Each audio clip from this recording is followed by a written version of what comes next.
youtube.com/99 Universitária.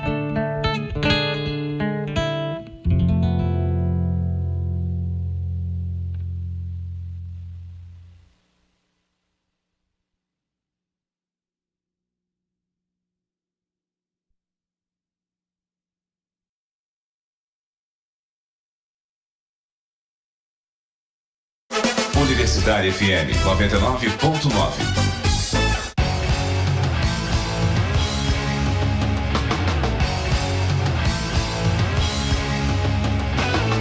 Programa Fora da Curva, jornalismo, crítica e diversidade. Bom dia, são 11h30 desta segunda-feira, 16 de abril de 2018. Começa agora ao vivo o Fora da Curva, o seu programa que fala o que a maioria cala. Eu sou Adriana Santana, professora de comunicação da Universidade Federal de Pernambuco. Para participar da edição de hoje, você já pode enviar seus comentários pelo facebook.com/programa Fora da Curva. Hoje a gente vai falar sobre um tema que dificilmente você vai encontrar na mídia empresarial por razões óbvias. Porque a regulação da mídia não deveria ser considerada censura. Numa democracia, o papel de uma imprensa e de uma mídia livres, esse papel da imprensa e da mídia livres e atuantes é primordial. Mas essa liberdade de atuação implica em deveres para com o próprio processo democrático. Regras que garantam, por exemplo, a existência do maior número de vozes nos veículos de comunicação, de veículos que efetivamente contribuam para a democracia, de empresas de comunicação que não constituam um monopólio ou oligopólio, de proprietários de veículos que não tenham interesses conflitantes, como, por exemplo, representantes de mandatos políticos e associações religiosas, tão comum no Brasil. Regular a mídia, gente, não pode ser confundido com censura, que é o tema do nosso programa, mas sim com o estabelecimento de garantias para que a comunicação pública de uma democracia, no caso da nossa democracia, efetivamente aconteça, com respeito, por exemplo, ao Estatuto da Criança e do Adolescente, aos direitos das mulheres, entre outros preceitos da nossa Constituição Federal. A regulação da mídia, no caso a não regulação da mídia, foi uma das grandes dívidas dos últimos governos Lula e Dilma, e é pela falta dessa regulamentação dos meios de comunicação que absurdos acontecem com monopólios e oligopólios. A principal emissora em tamanho no Brasil, por exemplo, a TV Globo, concentra mais de 70% do mercado da TV aberta no Brasil. Outros absurdos não aconteceriam, ou seriam pelo menos reduzidos, como a pequena produção regional, o excesso de canais privados com fins lucrativos, a proibição das rádios comunitárias de operarem com potências maiores. Atualmente, para vocês terem ideia, uma rádio comercial pode chegar a operar em potências superiores a 400 mil watts, quando uma comunitária não passa de pequenos 25 watts, por exemplo. O alcance de uma emissora comunitária é muito pequeno. Sem falar no fato de que deputados e senadores brasileiros são proprietários de rádios, TVs e muitas vezes jornais também, né? O que é ilegal e anticonstitucional. A gente vai conversar sobre esse tema tão importante, esse tema tão silenciado, né, pela grande mídia, com Patrícia Paixão, já está aqui no estúdio, que é presidenta da Comissão de Ética do Sindicato de Jornalistas, doutora em comunicação e fundadora do Instituto de Assessoria para o Desenvolvimento Humano. Bom dia, Patrícia. Bom dia, Adriana. Prazer estar aqui com vocês. Prazer é nosso. Estamos também aqui no estúdio já com a presença de Lécio Portela, que é jornalista da Marco Zero Conteúdo e com larga experiência em comunicação pública também. Bom dia, Lécio. Bom dia, Adriana, Patrícia, ouvintes e internautas que nos assistem aí pelo Facebook. Obrigada pela presença de vocês dois. Por telefone, a gente conversa agora com Eduardo Amorim, que é jornalista. Ele é integrante do Intervozes, coletivo de comunicação. Eduardo faz doutorado em comunicação e também integra a Comissão de Ética do Sindicato de Jornalistas, da qual eu também faço parte, com muito prazer. Eduardo, bom dia, já está nos ouvindo? Bom dia, Adriana, Patrícia, Laércio. Eu estou ouvindo aqui de São Paulo, onde eu participei nos últimos 3 dias da plenária do Fórum Nacional pela Democratização da Comunicação, junto com a delegação de Pernambuco, do comitê do FNDC em Pernambuco, que é organizado aí como o FOPECOM, né? Dentro das reuniões da FOPECOM a gente discute os temas nacionais do Fórum Nacional pela Democratização da Comunicação. Interessante, Patrícia, que você estava falando da Globo, e o seminário que foi organizado aqui, que antecedeu todo o processo do FNDC, teve o tema Internet, Liberdade de Expressão e Democracia. Quer dizer, um tema fundamental hoje para essas organizações históricas da democratização da comunicação no Brasil é perceber que também a gente não trata só dos monopólios nacionais, da Globo, das grandes emissoras. Que hoje tem um problema mundial, como é que a gente trata desse duopólio do Google e do Facebook, que muita gente no interior, nas pequenas cidades, mesmo nas capitais, percebe a internet como se fossem essas empresas, né? Muitas vezes as pessoas nem sabem que a internet tem uma possibilidade de diversidade muito grande e não passa só por isso. Como é que a gente regula também a internet? Porque regulação é um tema que já existe na nossa legislação há muito tempo. Existem regras que estão colocadas já na Constituição, mas a gente desconhece, fica pensando muitas vezes que é uma coisa distante, uma coisa de quem quer censurar, quando para tudo tem limite nessa vida, né? Inclusive para a liberdade de expressão precisam haver regras do que se colocar em um ambiente público como é a internet, como é a radiodifusão. Oi, Bom Eduardo. dia a todos vocês. Eduardo, me escutas? Oi. O próprio uso dos nossos dados, né, que a gente tem visto recentemente, com destaque para o Facebook, o uso dos dados do cidadão, do consumidor, né, de maneira indevida, de maneira escamoteada, escondida, né, faz parte dessa lógica de não regulamentação também, né, de não regulação dos veículos, no caso na Isso. internet, né? Inclusive, eu estou até aqui participando hoje, durante todo o dia de hoje, e amanhã vai estar no Facebook e nas redes sociais do Intervozes, de uma oficina sobre segurança digital que está sendo organizada aqui em São Paulo pelo Intervozes, com a realização de duas ONGs daqui, o Maria Lab e a Actantes, que é para a gente conseguir traduzir um pouco como é que as pessoas se protegem seus dados, que não é uma coisa fácil assim, de se fazer, principalmente quem está na linha de frente, com sites como o Marco Zero, né, que tem uma expressão que pouco se fala, como fora da curva.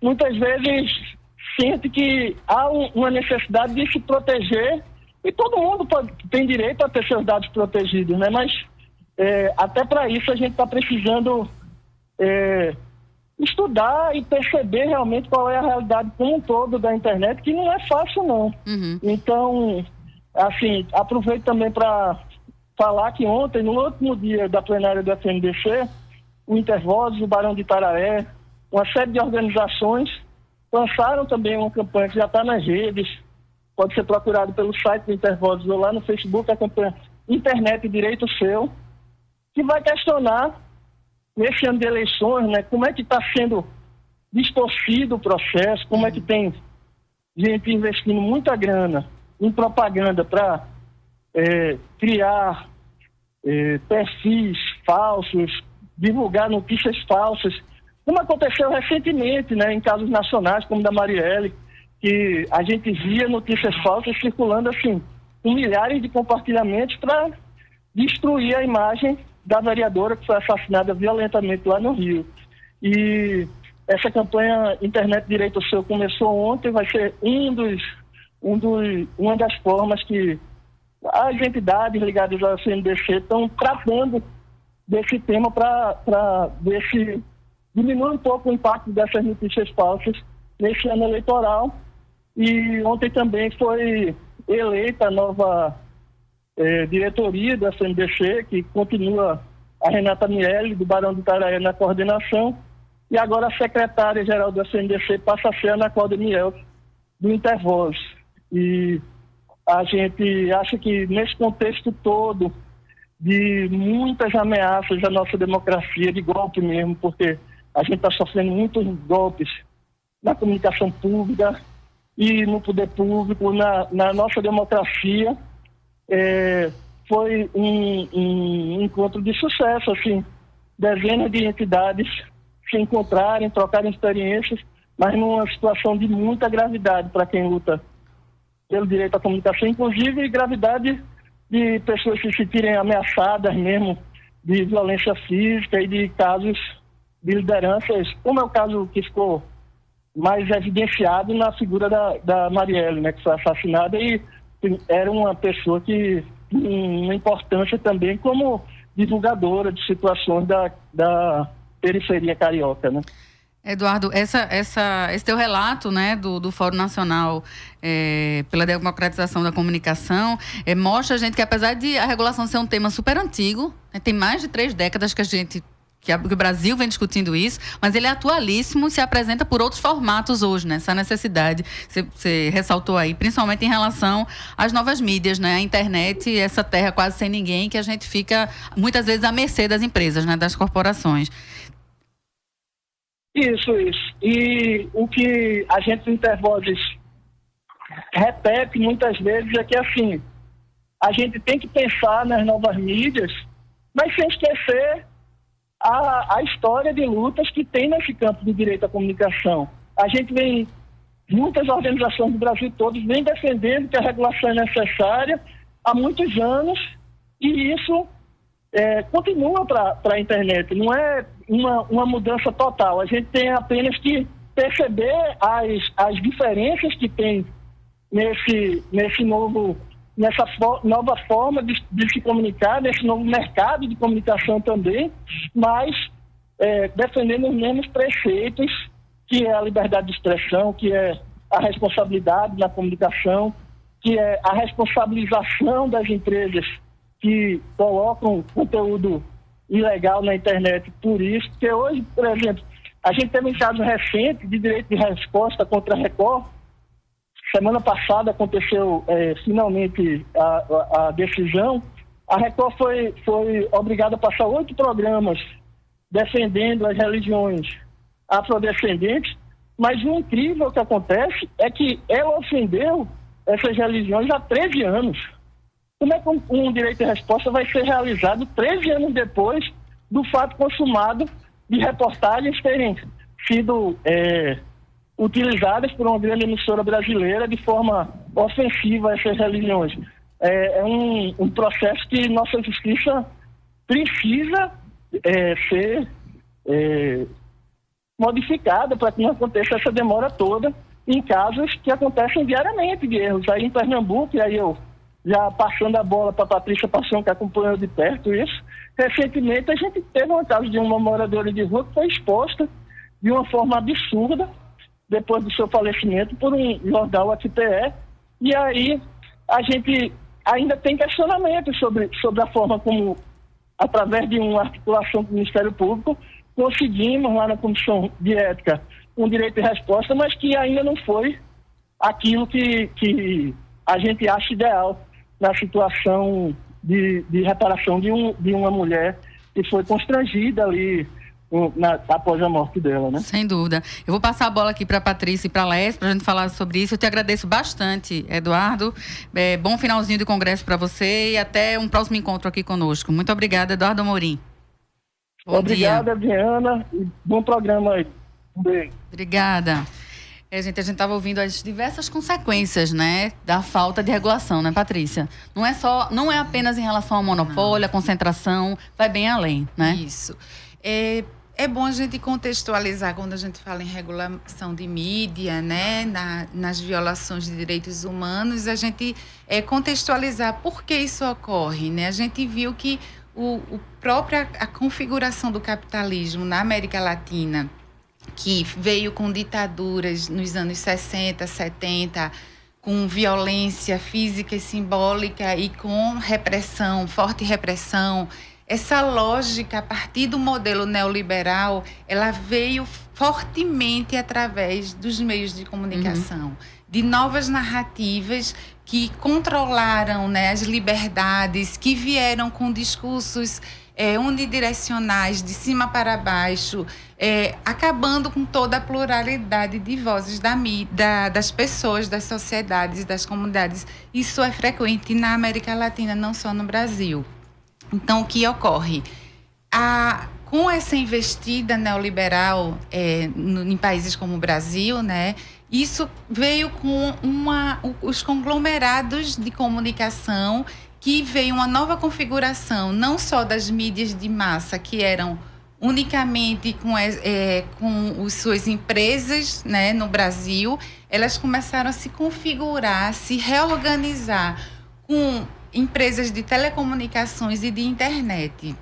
Então, quando a gente fala em comunicação, em mídia de massa, a gente está falando em controle de internet, controle de TV a cabo, das telecomunicações, de aplicativos, de várias formas, né, de mídias sociais digitais, que são chamadas de sociais, mas que, na verdade, elas são controladas pelo capital. Então, quando a gente fala em regulação da mídia, a gente não pode tirar esse tema dentro de um tema maior. Para dar um exemplo, a gente viu, como você falou no início, que os governos Lula e Dilma, eles não foram efetivos nessa parte de regulamentação, né, de democratização dos meios de comunicação. Ela foi quase... Que sempre foi uma pauta nossa, né, da esquerda, e ela realmente não foi contemplada, né? Foi pelo quase contrário. Um tema não tocado pelos governos progressistas brasileiros de Lula e Dilma. Mas o que a gente via de garantias, de algumas vantagens de lutas dos movimentos, isso a gente está perdendo. A gente está vendo a EBC agora, que Temer, o ilegítimo, né, que não foi eleito, mas que está governando e mudando todas as leis do Brasil, ele simplesmente vai botar um porta-voz, as últimas notícias desta semana, como coordenador da Empresa Brasil de Comunicação. Vai transformar numa assessoria de comunicação, praticamente, já né? estava estatal, não era mais pública, já era estatal. Isso já foi um regresso que a gente teve do governo Lula, Dilma para Temer. E agora a gente está tendo como uma empresa que vai ser a assessoria de imprensa do governo. E não empresa pública de comunicação. Eu estava assistindo a Voz do Brasil um dia desses, que eu nem gosto, mas só para ver como estava o perfil. E quando foi falar de uma doença endêmica, colocaram uma presidente de um plano de saúde privado para falar no canal público sobre uma doença, quando temos vários representantes médicos, e no próprio governo, né? No governo, fosse o caso, que poderiam falar sobre esse tema. Mas as vozes estão cada vez mais no setor privado. E aí nós temos que ver essa relação promíscua, Estado e o setor privado. Sem dúvida. A gente escuta muito, assim, você tá nas ruas, o senso comum, Laércio, muitas vezes as pessoas dizem, não está gostando da televisão, muda de canal, né? Mas é uma concessão pública, né? Isso as pessoas esquecem, não é um local privado, não é Exatamente. Isso? Aliás, Adriana, essa expressão que você usou, de outra forma, a ex-presidenta Dilma usava essa expressão, né? A melhor forma de controlar a mídia é o controle remoto, quer dizer, basta mudar de canal. A questão que está aí é o seguinte, quais são os canais que existem? Exatamente. Qual é a pluralidade que existe desses canais? Quais são as opções, né? E aí eu queria inverter um pouquinho a pergunta do programa quando diz assim, democratizar a mídia, quer dizer, regulamentar a mídia é censura? Na verdade, não regulamentar, na verdade a regulamentação da mídia é o antídoto para a censura. Exatamente. Na medida em que é a regulamentação da mídia que vai permitir mais pluralidade. Exato. E veja, a mídia corporativa sempre tenta interditar esse debate, né? Com a acusação de que é censura e tal. E a gente precisa ver que o debate da regulação da mídia, ele se fortalece nos últimos 30 anos a partir da Constituição de 1988. Está lá no parágrafo 5º do artigo 220. Os meios de comunicação social não podem, direta ou indiretamente, ser objeto de monopólio ou de oligopólio. Que é o que mais acontece aqui no Brasil. Não é? Nós não estamos falando do programa de governo dos partidos de esquerda, nós estamos falando da Constituição brasileira. Essa mesma Constituição, no seu artigo 223, diz que o processo de concessão da radiodifusão, ou seja, rádio e TV, deve observar o princípio da complementariedade dos sistemas privado, público e estatal. Privado é esse que a gente conhece, o ouvinte conhece, Record, Band, Rede Globo, mas além desse sistema, você precisa ter um sistema público, aberto, de interesse público, com a participação das entidades organizadas da sociedade, né, da pluralidade desses grupos sociais, e o sistema estatal, que é aquele que o governo vai utilizar para passar as informações também de interesse público do Estado, do governo.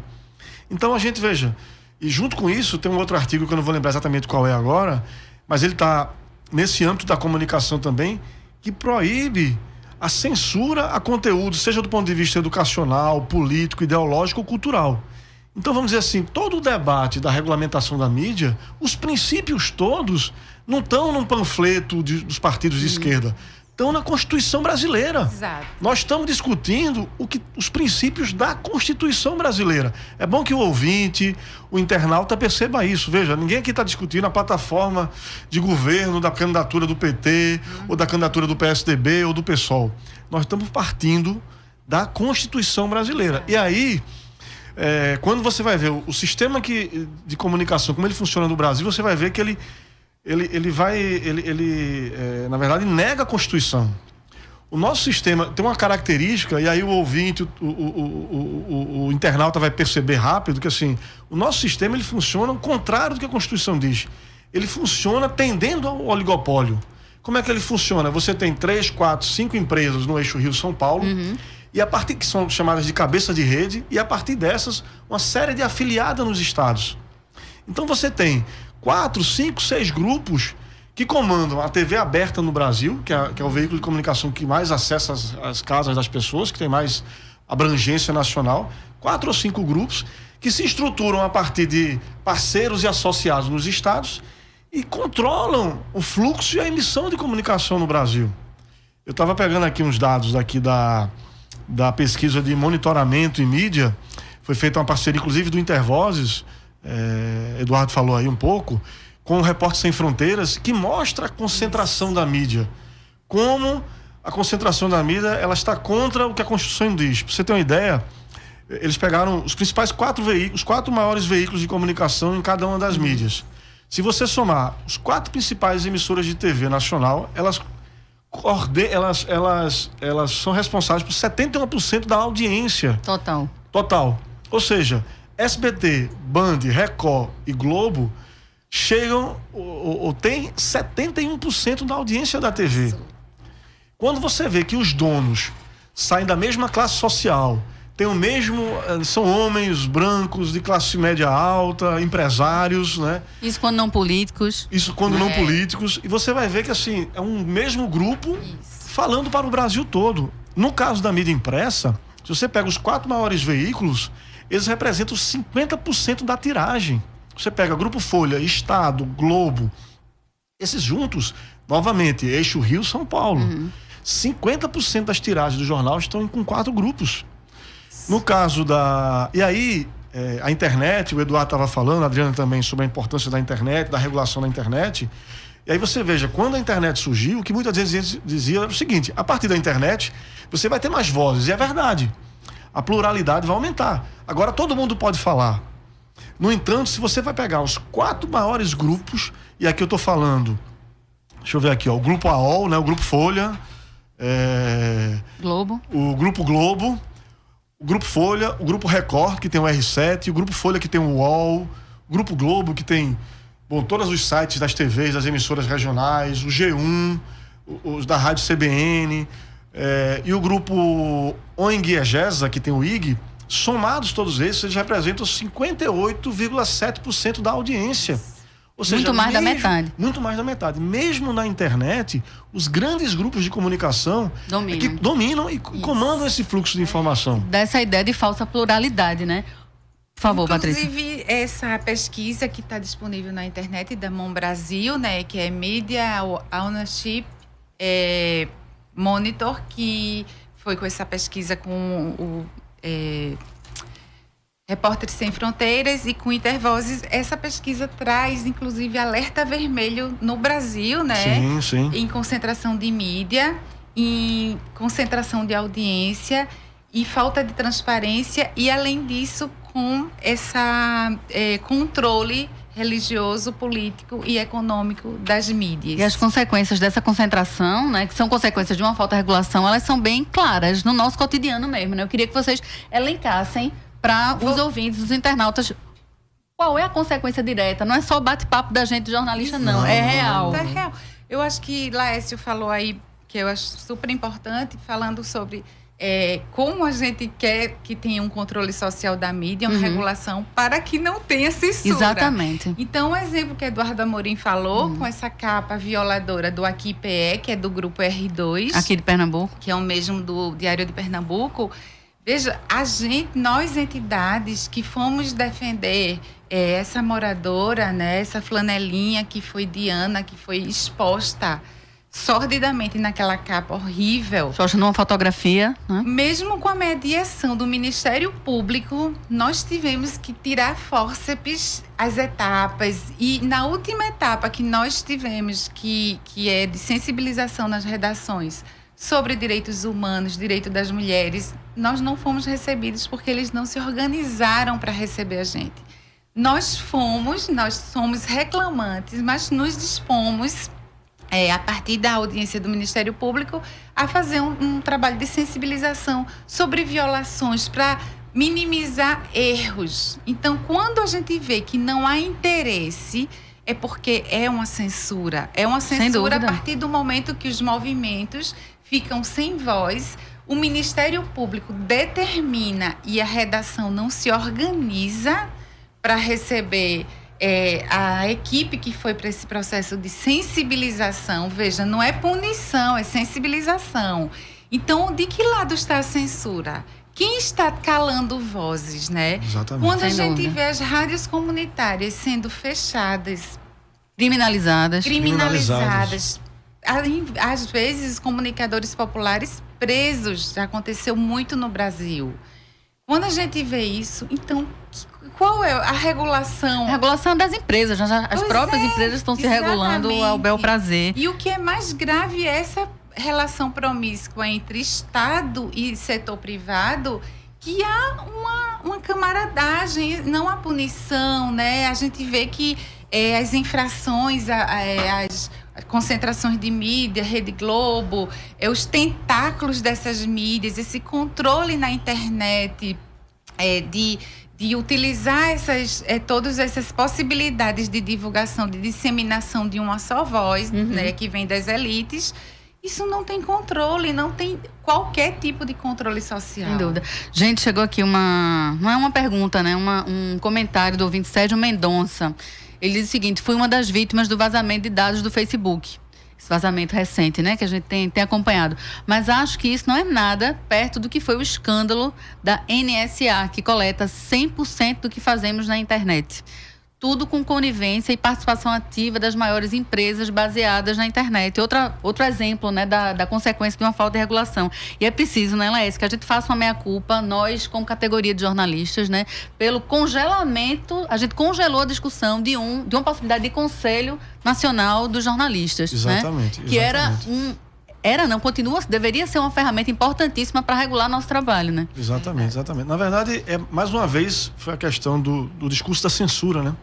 Quer dizer, o discurso da censura, ele interditou o debate. Exato. Sobre o Conselho Federal de Jornalismo, interdita o debate sobre a regulação da mídia. Eu acho, só um detalhe em relação à questão da internet. A internet é o maior exemplo da necessidade da regulação. E, de certa forma, a gente tem, inclusive, um marco regulatório aqui, que é o da internet, que garante, por exemplo, a neutralidade, marco civil da internet, que, por exemplo, garante a neutralidade da rede, alguns princípios de privacidade, e foi muito importante. Por exemplo, hoje você não pode, nenhuma operadora pode vender, por exemplo, faixas de conteúdo. Ela pode vender a velocidade de acesso, mas uma operadora não pode dizer assim, eu vou vender um pacote aqui que você vai ter acesso só aos conteúdos da Rede Globo. Ou você só vai ter acesso ao YouTube e ao Twitter, mas não vai ter acesso ao Facebook. Isso porque há uma regulação que proíbe isso. Então, regular é importante porque é uma maneira de você defender o consumidor. Ou o cidadão, é melhor até do que o consumidor. É por isso que as empresas se rebelam e lançam logo a ideia da censura, né? E eu queria trazer aqui uma questão importante, que é o seguinte: eu acho que não dá pra gente discutir também regulação da mídia sem contextualizar o cenário político que a gente está vivendo nos últimos anos, né? A gente vive uma crise da democracia profunda no Brasil, né? Eu diria que começou já quando Lula chega ao governo, em 2003.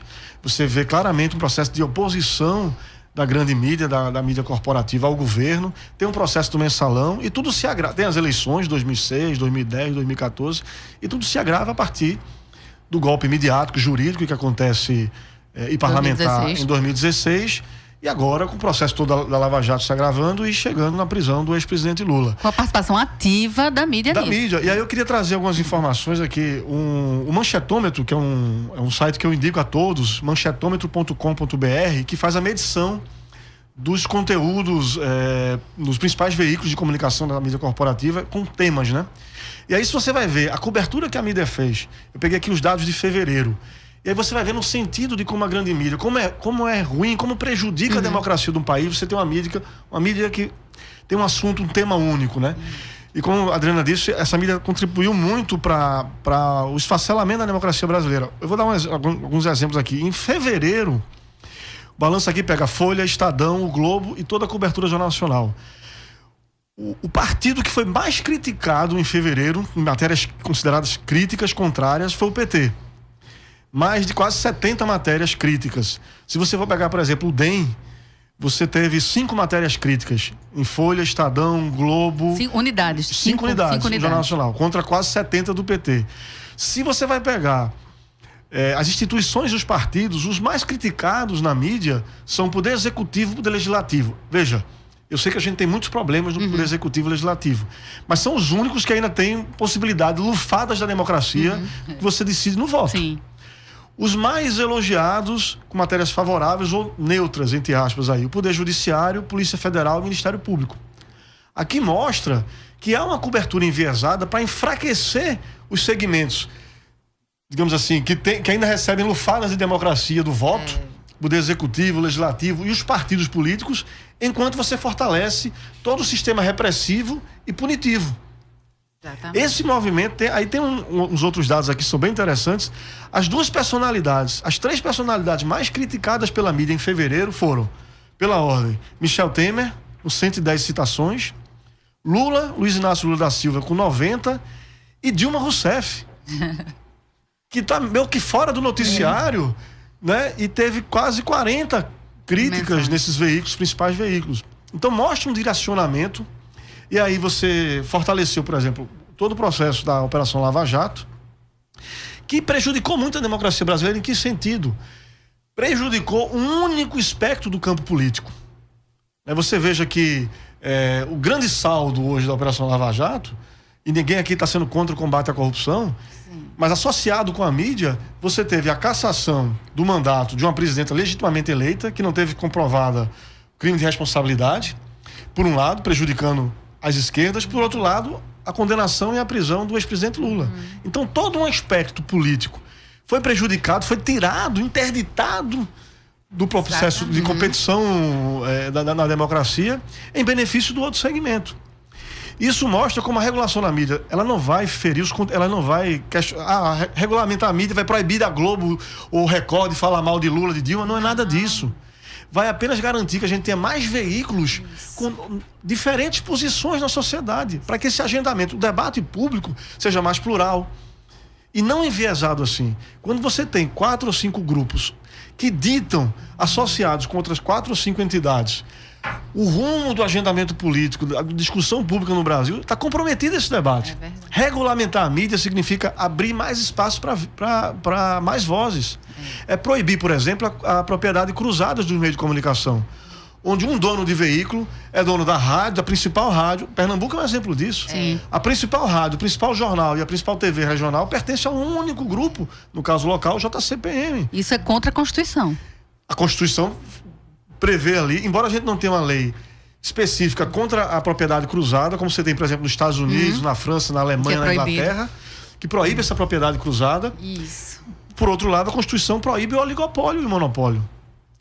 Então, assim, nós temos que voltar para a Constituição para botar todo o debate de democratização e regulamentação da mídia a partir da Constituição de 88. Gente, a gente ainda tem um tempinho e eu queria te perguntar, antes de chamar o nosso repórter Vitor Aguiar, eu queria ouvir de você, Patrícia, a respeito do o que nos resta fazer agora em relação à regulamentação da mídia. A gente não está num momento, infelizmente, propício a isso, né? A Constituição está sendo rasgada, né? A legislação está sendo completamente atabalhoada. O que é que a gente está fazendo? Eu acho o que é que os coletivos estão fazendo, se movimentando? É lutar. A gente tem, né, grupos no Brasil todo, movimentos sociais, sociedade civil organizada, aqui a gente tem o FOPECOM, tem o FNDC, tem o Intervozes, muitas entidades importantes, fora mídias independentes, como Marco Zero Conteúdo, que trabalham pela democratização, denunciando, buscando diálogo mesmo com essa dificuldade que a gente tem.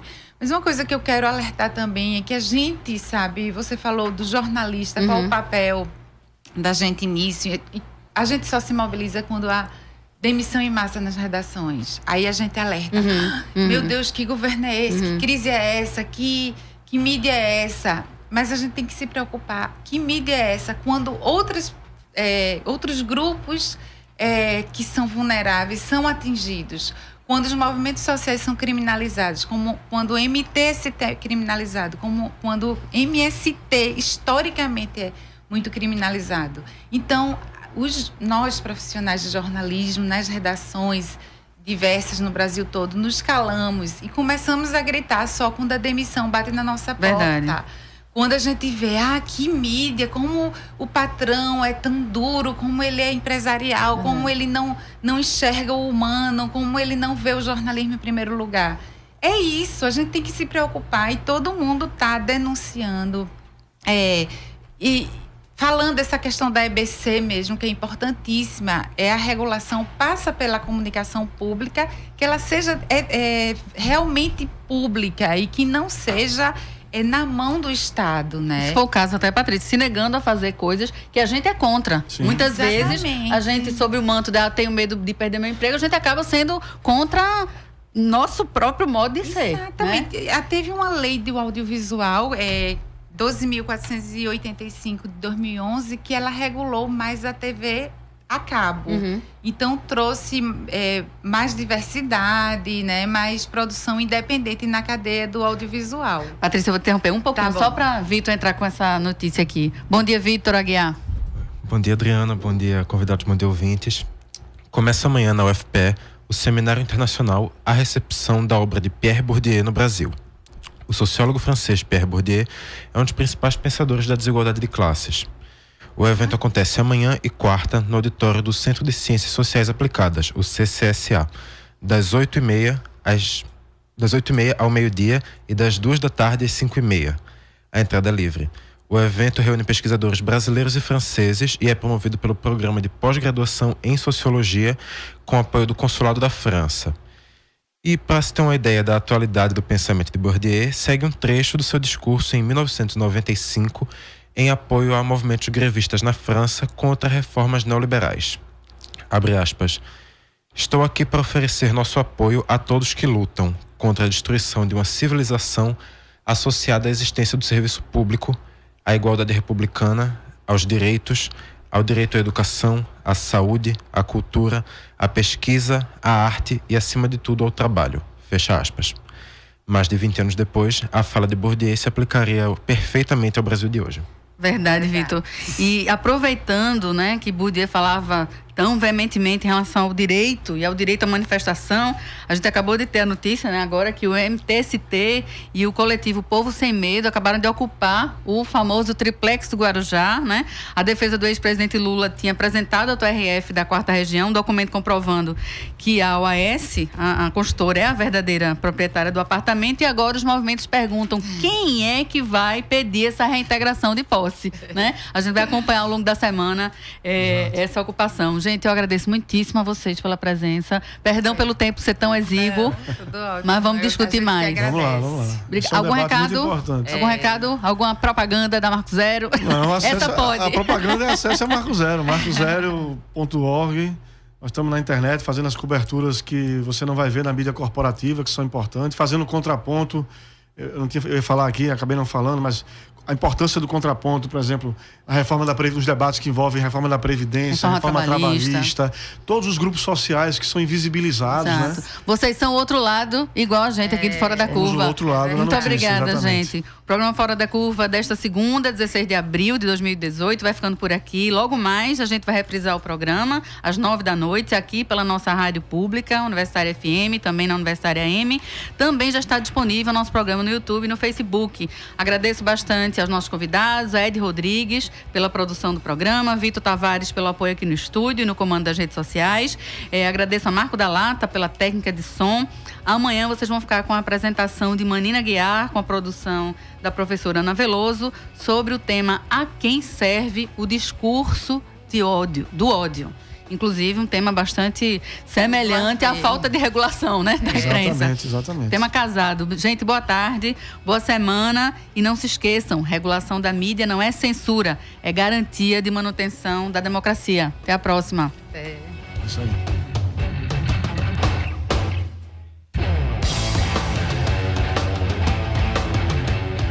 O programa Fora da Curva é uma realização do Departamento de Comunicação Social com o apoio do Departamento de Sociologia, do Núcleo de Design e Comunicação do Centro Acadêmico do Agreste e do Núcleo de Rádio e TV Universitária.